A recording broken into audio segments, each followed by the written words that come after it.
Hey folks, in this video we're going to talk about adding automation to your clips, your presets in Session View. If you run multi-tracks in Session View, or if you're just using Sunday keys for Ableton without running tracks, and you'd like to add in some simple automation, then you can definitely do it in Session View. And you do this by adding the automation to specific clips. So for example, we could add automation to the warm pad clip up here that made things so whenever this warm pad clip was played, the filter cutoff would automatically open up over a designated period of time, either over 1 bar, 4 bars, 8 bars, 16 bars. You can add as much or as little automation as you'd like to any clip. And when you do this in Session View, it will not affect the other clips that you have in your tracks. So if you make automation to the warm pad here, it won't affect the warm pad down below. So for the purposes of this example, let's use this example preset, which sounds like this.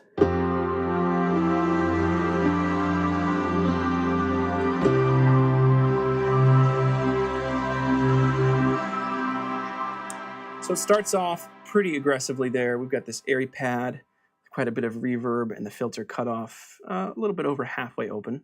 So let's add some automation here so that when we play this clip, the airy pad's filter cutoff will open up over about 4 bars and then stay there in perpetuity. So I'm going to show you how to do this.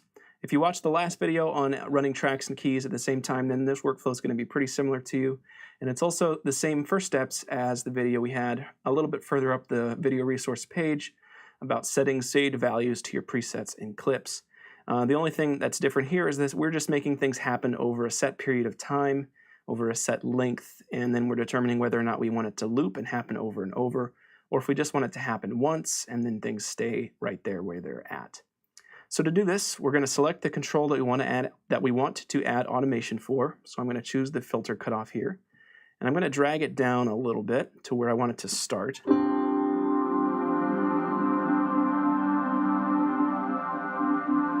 Make that even a little bit darker. There we go, that sounds about right. All right, so now that we've got the filter cutoff selected here, we're just gonna give it a good click and then double click on the airy pad clip. And you'll see right here that we have the airy pad and filter cutoff ready to go. And you can see that this level right here, this dashed line, is set to 18. Now if it's a dashed line, it's not actually drawn in, it's not automation. It's Ableton just letting you know where it's set to. So if we go back over here to our instrument view, we can see filter cutoff is set to 18 right now, and that's what's reflecting over here in the automation window. Now as soon as I click on here, it's going to add one of these blue dots, and then I'm able to adjust the starting value. And like we showed you in the earlier video, if all you did was this right here, then it would just stay there at 18. Whenever you play that clip, that's where it would go. But let's say that we want this to fade in a little bit over time. Now in order to do this, all of the clips here in Session View are 1 bar long. So just 4 beats at whatever tempo and time signature you have designated in Ableton. So right now when I play this clip, you can see it just plays 4 beats and then starts over. Now let's say that we want this to happen a little bit more slowly over 4 bars. You can make the clip longer by clicking on the colored bar right here. On the right side, you see that arrow, and this little bracket lets us know we can lengthen the clip. So you click and then drag to the right side of your screen, and you can see that we're now making the clip longer. Here's the beginning of the 4th bar. And let's say that we want this to happen over 4 bars. So I'm going to stop right there at 5. Now you can view down here at the overall clip. You can scrub around in the clip, and then if you drag up, things will zoom out, and if you drag down, things will zoom in. For drawing this type of automation, it's really helpful to see the overall line. So I like to zoom all the way out so I can see the entire length of the clip. So you would zoom all the way up, click, and then drag up to zoom all the way up, or zoom all the way out. Now, so what we're going to do is we're going to grab this first dot's right where we want it. It starts at 18, then we want it to end. We'll click down here to insert another dot. We want it to end, let's say about 70. If we want to hear how that sounds, you can play that right there. Okay, so now when I play this clip, you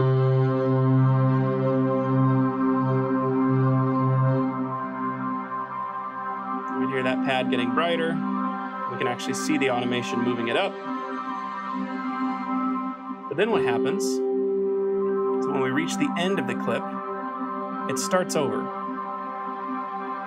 Now, you can use this to do cool stuff like draw in filter cutoffs that open and close rhythmically every bar or every beat, and that could be really cool, but this is not what we're going for right now. We want it to fade up and then stay open, stay at the end point where we have it here at 70. So you could do this one of two ways. If you knew the length of the section that you were going to be in, if you were running a track here at the same time, a background track, and you knew that it was 16 bars, you can make the clip 16 bars long. You just drag this all the way out to 16 and let it stay right there. So then when you reached that 17th bar, you knew that you were automatically going to go to the next part of the song, so you don't need to worry about it looping. That's one way to do it if you know the length of time that you're going to be on a given clip.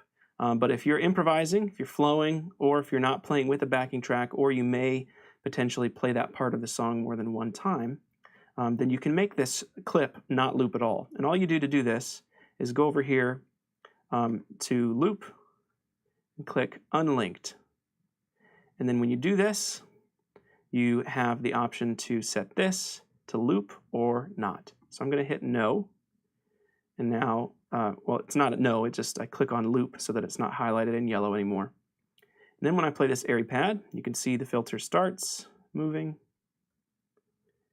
and then it'll reach the end.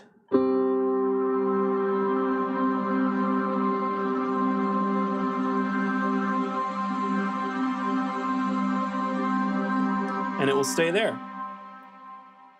So it will just stay at that end state, and then the rest of the clip will continue to play out for as long as you want it to. So you could do the exact same thing here with the channel volume. If you wanted it to start down and then slowly fade in, sometimes it can be nice to have a little smooth transition there. When you get from one part of the song to the next, you might fire your next scene, but you don't want it to just be like all of a sudden there's all these new layers. It can be nice to fade them in over a bar or two. So you just highlight the control that you want to write automation for, and then we can see that we've got this right here, and we've got an all new automation area here in this clip, and this is the volume now because we can see this is highlighted. So we can start this down at the downbeat there, drag this over to 1, and then I'm going to go over here, and let's say that we want it to be at maximum volume by the 3rd bar. So we're going to set that to be about 0.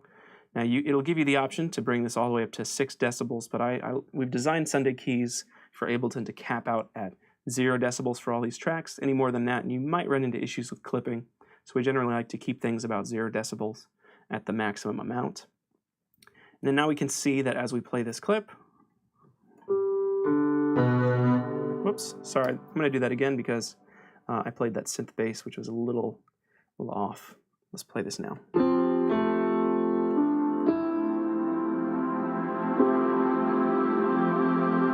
Now this is going to start over when we get to the end of this bar because we have it set to loop.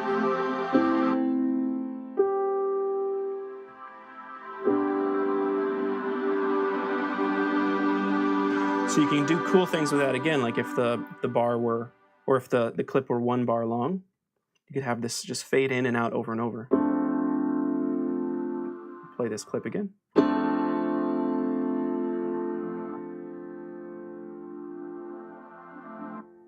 We could have it fade in like this.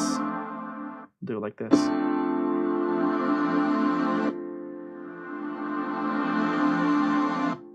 We could even make it more of a rhythmic pulsing feel and make it even shorter, so it would fade in every 2 beats. Let's play the clip again.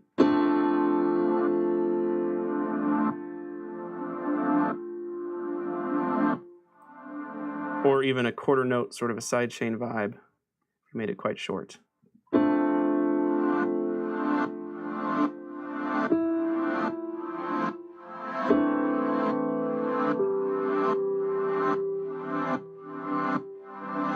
So you can do cool stuff like that, and then it'll just continue to play as long as you want, unless you hit this unlinked button and then you set it not to loop. Now I've stretched this back out so that it's going to happen over a segment of 4 bars instead. I just drew this automation back in so that it starts down and then it ends up. And then I'm going to unlink this and I'm going to set it not to loop.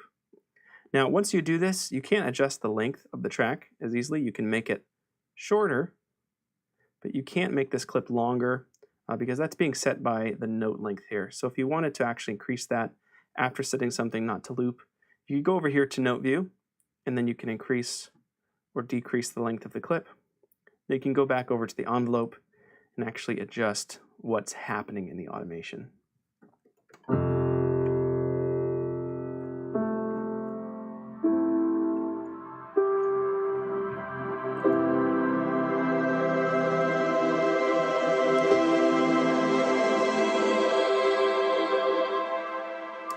And that got a little bit loud. You can see I dragged that all the way up to 6 decibels.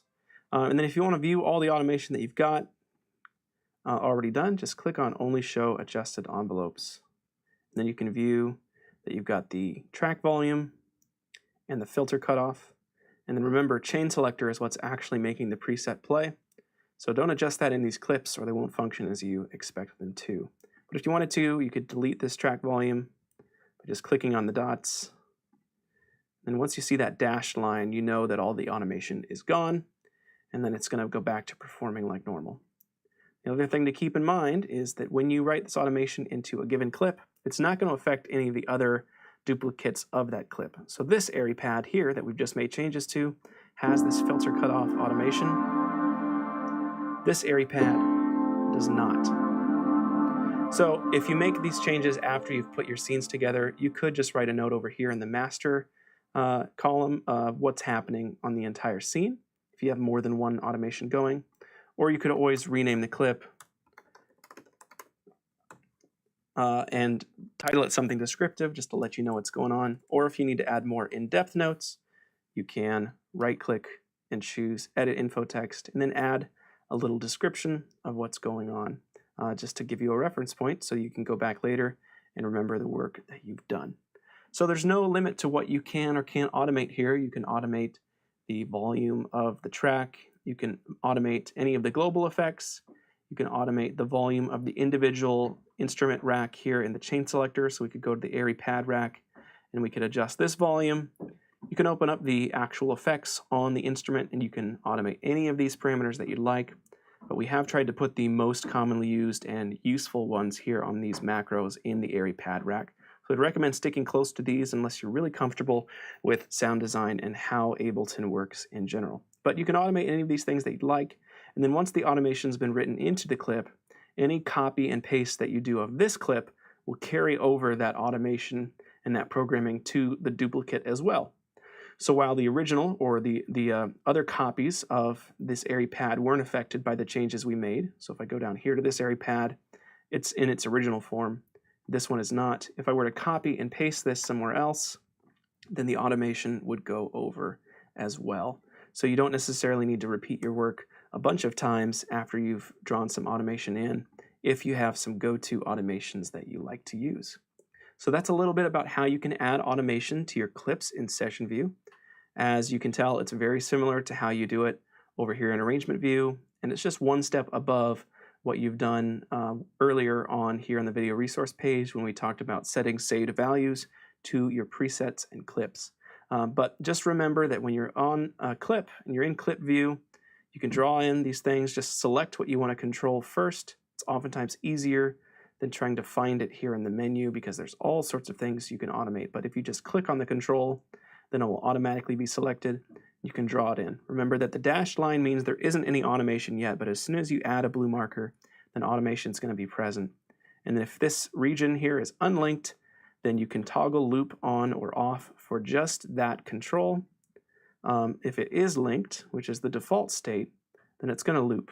So you have the option to loop it or not. And if you get into even programming notes into these clips, which is something we're not going to talk about here on the videos on this page because it's a little bit above the scope of Sunday Keys for Ableton. It gets more into the general functions of Ableton. But if you do that, then it could be nice to be able to play a sequence of notes in repetition and have that loop without actually having the envelope loop itself. In the next video, we're going to talk about using a second keyboard or even more keyboards than that with Sunday Keys for Ableton. It's really useful if you want to stick your pads or your synths or lead lines on a a keyboard at the top, maybe with fewer keys and synth action, and then you want a nice hammer action piano down on the bottom for playing your piano parts. It's really easy to add as many keyboards or pieces of MIDI hardware as you'd like. So we're going to talk about that in the next video. We'll see you there.